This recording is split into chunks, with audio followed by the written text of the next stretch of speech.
In simple word, we can say that diversifications, matlab, for example, you are going on a particular road and there is a one hoarding that there is a divergence. Means the road is closed and you are supposed to take another side, another way for the purpose of reaching towards your goal.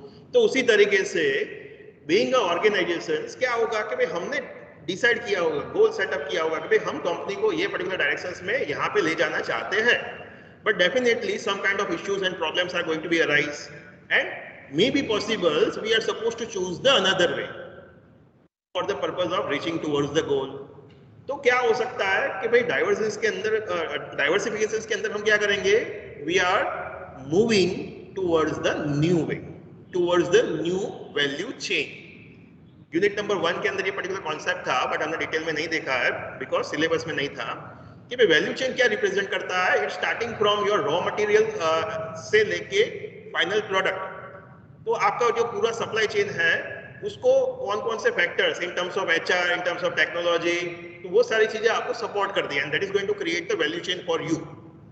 तो एक particular business units के लिए आपकी एक specific value chain होगी जो refers करती है कि भाई आप रॉ मटेरियल कहाँ से परचेज करते हो, मैन्युफैक्चरिंग कैसे करते हो, प्रोडक्ट का मार्केटिंग कैसे करते हो, सेल्स कैसे करते हो, आपके पास कितना ह्यूमन रिसोर्स है, कितनी टेक्नोलॉजी है, कितना फाइनेंस है. तो वो सारी चीजें आपको एक पर्टिकुलर वैल्यू चेन के अंदर दिखती है. तो यहाँ पे क्या होगा, you are moving from one value chain to another value chain. I mean to say कि भाई आप एक बिजनेस में से दूसरे बिजनेस में मूव होने वाले हो. That is called diversification. कि भाई आप पूरे नए पर्टिकुलर बिजनेस के लिए जाने वाले हो, तो उसको हम नॉर्मली कहते हैं diversification. So let me just go in detail try to understand कि भाई डाइवर्सिफिकेशन स्ट्रेटेजीज क्या होती है. So first of all, let me just have the brief introductions about the diversifications and then we just go towards the concept part कि भाई diversifications क्या है और कौन-कौन से types का diversifications हो सकता है. तो first in introductory we can say that कि diversifications क्या है. So in simple words we can say that diversifications refers the organizations take up the new product or business which may be related or unrelated to its existing business. कि भाई company के रूप में आप क्या कर रहे हो, कोई नई प्रोडक्ट के लिए जा रहे हो. आपकी जो एग्जिस्टिंग प्रोडक्ट है उसके अलावा उससे डिफरेंट कोई नई प्रोडक्ट आप सिलेक्ट करोगे या प्रोड्यूस करोगे. For example right now you are manufacturing a bike. कि फॉर एग्जांपल आप होंडा में हो and you are preparing the bikes. तो now you are moving from, for example you are moving from manufacturing bike to car. तो ये क्या दिखा रहा है, you are diversifying from your one business from one product to another product. तो diversification क्या हो सकता है कि भाई आप एक नई प्रोडक्ट के लिए जा सकते हो. Same way it is also going to be refers as in terms of business कि भाई आप फॉर एग्जांपल ऑटोमोबाइल में से एफएमसीजी में मूव हो रहे हो. तो that refers you are moving the from one industry to another industries. तो वो भी क्या है, it is a one kind of diversification. So diversification क्या दिखाता है कि भाई आप नई प्रोडक्ट या नए बिजनेस के लिए जा रहे हो. Even we can say that नए मार्केट के लिए भी जा रहे हो. और जो नई चीज है वो आपके पुरानी प्रोडक्ट या बिजनेस से रिलेट भी हो सकती है और इवन अनरिलेटेड भी हो सकती है. तो वो हम टाइप्स में डिटेल में देखेंगे. It is the process of entering into the business which is new to the organizations either in terms of market wise or in terms of technology wise or even both. कि भाई diversification में क्या होगा, it is a process कि जहां पे आप अपनी पुराने बिजनेस में से नए बिजनेस में मूव हो रहे हो. So you are transferring from one market, one target audience to another target audience. कि भाई आप एक प्रकार के कस्टमर्स के ग्रुप में से दूसरे ग्रुप को टारगेट करने वाले हो. कि भाई पहले आप क्या थे, 2 व्हीलर वाले कस्टमर्स को टारगेट करते थे. अभी क्या होगा, आपको 4 व्हीलर वाले कस्टमर्स टारगेट करने हैं. पहले आप ऑटोमोबाइल के कस्टमर्स को टारगेट करते थे, अभी फॉर एग्जाम्पल आप एफएमसीजी को टारगेट करोगे. तो क्या हो रहा है, you are moving from one market to another market. Same way technology wise भी मूव हो सकता है कि भाई पहले क्या था कि भाई आप फिजिकली सेल करते थे, अभी क्या हो सकता है, because of technology now you are moving towards the online selling.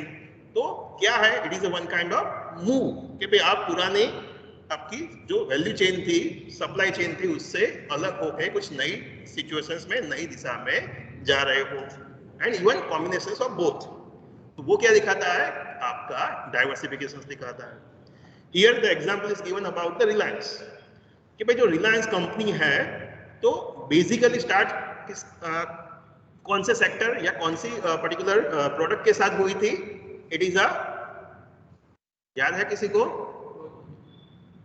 Reliance group जो था उसकी कोर प्रोडक्ट या at the beginning they are focusing on which product, which industry, and now they are moving towards the other sectors. The answer is textile. कि भाई जब Reliance establish हुआ तो उनकी कोर एरिया क्या था, उनकी कोर प्रोडक्ट क्या थी? टेक्सटाइल थी। टेक्सटाइल के अंदर वो क्या है? रेडीमेड गारमेंट्स प्रोड्यूस करते थे। And slowly and gradually they just moving towards the other sectors, और even we can say that unrelated, कि भाई उनकी जो पर्टिकुलर ओल्ड प्रोडक्ट थी उससे टोटली अनरिलेटेड प्रोडक्ट्स या अनरिलेटेड सेक्टर्स में वो लोग मूव हुए। Like for example they moving into the oil and gas, energy sector, telecommunication sector, entertainment sector, even retail chains. तो ये सब क्या दिखा रहा है कि भाई बीइंग अ कंपनी वो एक प्रोडक्ट में से दूसरे प्रोडक्ट के लिए मूव हो गए, एक मार्केट में से दूसरे मार्केट के लिए मूव हो रहे हैं। तो वो क्या दिखा रहा है? That refers the diversification. Now कि भाई कौन कौन से टाइप के ऑर्गेनाइजेशंस होंगे कि जो डाइवर्सिफिकेशन के लिए जाते हैं? तो we can classify the organisations in two categories. कि भाई दो प्रकार की सिचुएशंस हो सकती है कि जहां पे कोई भी कंपनी है, कोई भी ऑर्गेनाइजेशन है, वो डिसाइड करेगा कि भाई हमें डाइवर्सिफिकेशन के लिए जाना चाहिए। तो कौन सी कैटेगरीज में हम उनको डिवाइड कर सकते हैं? तो the first category is that all those which are not doing well in the traditional business lines. मतलब ऐसी कंपनी होगी कि जो पर्टिकुलर करंटली जो बिजनेस में है वो बिजनेस में अच्छा नहीं कर रही है। तो डेफिनेटली एज अ ऑर्गेनाइजेशन वो लोग क्या सोचेंगे कि भाई ये पर्टिकुलर जगह पे हम अच्छा नहीं कर रहे हैं, तो definitely we are suppose to move from one product to another product. तो एग्जिस्टिंग प्रोडक्ट, एग्जिस्टिंग ऑर्गेनाइजेशन के अंदर हम सक्सेसफुल नहीं है, तो हम क्या सोचेंगे कंपनी के रूप में हमें डाइवर्सिफिकेशन के लिए जाना चाहिए। तो this is one of the way. Second क्या हो सकता है? All those organizations who are enjoying the considerable resources and strength and would like to expand the operations. कि भाई दूसरे टाइप के ऑर्गेनाइजेशंस ऐसे होंगे कि जिसके पास एम्पल अमाउंट ऑफ प्रॉफिट है, एम्पल अमाउंट ऑफ रिसोर्सेज है, और वो अभी क्या है, उनके रिसोर्सेज अंडर यूटिलाइज है। तो वो लोग क्या चाहते हैं कि भाई उनके जो रिसोर्सेज है उसको और बेहतर तरीके से यूज करें, उनका जो प्रोडक्ट पोर्टफोलियो है उसको एक्सपांड करें। तो फॉर डूइंग सो वो लोग क्या करेंगे, एक पर्टिकुलर सेक्टर से दूसरे सेक्टर में मूव करेंगे, डाइवर्सिफाइड करेंगे। तो this are the two ways, categories we can say that कि भाई दो प्रकार के ऑर्गेनाइजेशंस हो सकते हैं। एक जो अभी करंटली अच्छा नहीं कर रहा है तो सस्टेन करने के लिए दूसरी प्रोडक्ट के लिए जाएंगे, दूसरा अच्छा प्रॉफिट कर रहा है, उनके पास गुड अमाउंट ऑफ मनी है, रिसोर्सेज है, तो अपना पोर्टफोलियो एक्सपांड करने के लिए भी वो लोग डाइवर्सिफिकेशन के लिए जा सकते हैं। तो this is about the basic introductory part of diversification. Now concept and types कि भाई डाइवर्सिफिकेशन का मतलब क्या है? तो in simplest word we can define the diversification is a strategy in which organizations move away from its current market, product or competencies। कि भाई diversification क्या है? तो कि भाई डाइवर्सिफिकेशन एक प्रकार की स्ट्रेटेजी है कि जहां पे कंपनी क्या कर रही है, वो अपनी करंट जो मार्केट है, करंट टारगेट ऑडियंस है, उससे हट के नई दिशा में जाना चाहती है। अपनी जो करंट प्रोडक्ट है उससे हटके नई प्रोडक्ट के लिए जाना चाहती है, और उसकी जो कोर कॉम्पिटेंसीज होगी कि जो रिसोर्सेज के अंदर, जो प्रोसेस के अंदर, जो डिसीजंस के अंदर उसकी कॉम्पिटेंसीज है, कोर कॉम्पिटेंसीज है, तो उससे हटके कुछ नया करना चाहते हैं।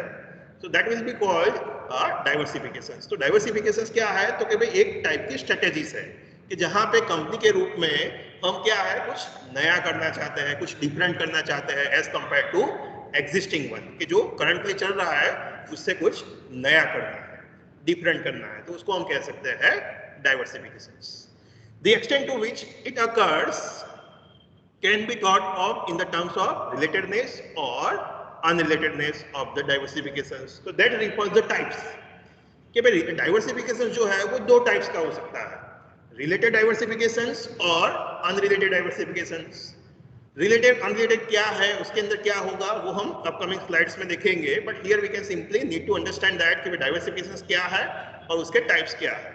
तो डाइवर्सिफिकेशंस दो टाइप का हो सकता है, रिलेटेड एंड अनरिलेटेड। चलिए और डिटेल में जाके समझते हैं कि डाइवर्सिफिकेशंस क्या हो सकता है। तो for any organisations, if the organization offers the product which is different from the previous one, मतलब कंपनी एक नई प्रोडक्ट, डिफरेंट प्रोडक्ट ऑफर कर रही है अपने टारगेट ऑडियंस के लिए, तो उसको भी डाइवर्सिफिकेशन कह सकते हैं। कि फॉर एग्जांपल हमने जैसे बोला कि भाई हम क्या थे, पहले टू व्हीलर्स प्रोड्यूस करते थे, now we are producing the four wheelers. तो ये क्या किया हमने, we are moving from one product to another product, तो दिस इज कॉल्ड डाइवर्सिफिकेशन। और venturing into the different market with existing product. और क्या हो सकता है डाइवर्सिफिकेशन का मतलब, हम नए मार्केट के लिए जाएंगे, मतलब क्या है, कोई नई सिटी या नई कंट्री के लिए जाएंगे। कि फॉर एग्जांपल पहले क्या था कि भाई हम टू व्हीलर्स इंडिया के अंदर सेल करते थे, now for example we are exporting, कि भाई हम जो हमारे टू व्हीलर्स है वो हम क्या है, फॉर एग्जांपल बांग्लादेश के अंदर एक्सपोर्ट करके वहां पे सेल कर रहे हैं। तो this is also called one kind of diversification, कि भाई आप एक मार्केट से डाइवर्सिफाइड होकर दूसरे मार्केट में जा रहे हो, एक ग्रुप ऑफ टारगेट ऑडियंस जो है उसमें से दूसरे ग्रुप ऑफ टारगेट ऑडियंस के लिए जा रहे हो। This is also called diversification, कि भाई इवन आप एक मार्केट से दूसरे मार्केट के लिए जाओ। और even with the new product, मतलब आप एक मार्केट से दूसरे मार्केट में मूव करोगे even with the new product, कि भाई एग्जिस्टिंग प्रोडक्ट्स के साथ भी मूव हो सकते हो, इवन नए प्रोडक्ट के साथ भी मूव हो सकते हो। कि फॉर एग्जांपल आप इंडिया में टू व्हीलर्स बनाते हो, बट फोर व्हीलर्स बना के आप फॉर एग्जांपल अनदर कंट्री में सेल करते हो, तो ये क्या हो गया, you are moving from one market to another market but with the new product, तो वो भी डाइवर्सिफिकेशन है। Formulate the strategies to adopt the new technology, कि भाई आप नई टेक्नोलॉजी को अडॉप्ट करते हो, अपनी वैल्यू चेन में इंप्लीमेंट करते हो, तो this is also called one kind of diversification, because आप अपनी जो रेगुलर मैकेनिज्म था उससे हटके कर रहे हो, कुछ अलग कर रहे हो। So the new marketing channels either in the same market or with the same product or with the new products you are going। तो फॉर एग्जांपल वही चीज कि भाई पहले क्या था, for example you are selling the books, तो पहले क्या था, आप फिजिकल स्टोर्स में बुक सेल करते थे। Now as a for example as a Pearsons, now what you do, कि भाई आपने ऑनलाइन स्टोर ओपन कर दिया, Amazon है, फ्लिपकार्ट है, उनके साथ आपने इंटीग्रेट किया and your books are available in that particular platforms। तो ये क्या हो गया, आपने टेक्नोलॉजी को अडॉप्ट किया, आपने इवन नए पार्टनर्स अडॉप्ट किए for the purpose of supplying your products. तो ये क्या है, it is one kind of diversification, कि पहले आपका फिजिकल स्टोर में ही बुक मिलती थी, बट अभी क्या हो गया, इवन ऑनलाइन भी मिलेगी, तो कहीं पे भी कोई भी बंदा जाके वो ऑनलाइन में से प्रोडक्ट परचेज कर सकता है। तो इवन पहले आप का स्टोर जहां पे था, जो सिटी में था, वहां के ही लोग आप टारगेट करते थे, बट अभी क्या हो गया, आपका टारगेट ऑडियंस एक्सपांड हो गया because you go for the online. तो इवन नई टेक्नोलॉजी के साथ इवन आप पूरा सप्लाई चेन चेंज कर सकते हो विद द सेम प्रोडक्ट और विद द न्यू प्रोडक्ट, तो उसको भी हम डाइवर्सिफिकेशन कहेंगे। और even the new market with the existing product, कि भाई नई टेक्नोलॉजी, नई सप्लाई चेन के साथ आप नई मार्केट में नई प्रोडक्ट के साथ, एग्जिस्टिंग प्रोडक्ट के साथ मूव हो रहे हो। दिस ऑल आर कॉल्ड डाइवर्सिफिकेशंस, कि भाई ये सारे अटेम्प्ट जो है, सारे टाइप जो है, वो क्या दिखाता है, आप डाइवर्सिफिकेशंस के लिए जा रहे हो। गॉट द पॉइंट, क्या है डाइवर्सिफिकेशंस, कि भाई आप क्या होगा, डाइवर्सिफिकेशंस का सिंपल वर्ड्स में मतलब क्या होगा, you are moving away from your existing product और एग्जिस्टिंग मार्केट, कि भाई आप नए प्रोडक्ट के साथ नए टारगेट ऑडियंस के लिए जा रहे हो, पूरा आपका जो बिजनेस है वो चेंज कर रहे हो, एक पर्टिकुलर प्रोडक्ट में से दूसरे प्रोडक्ट के लिए जा रहे हो, तो उसको हम कहेंगे डाइवर्सिफिकेशन।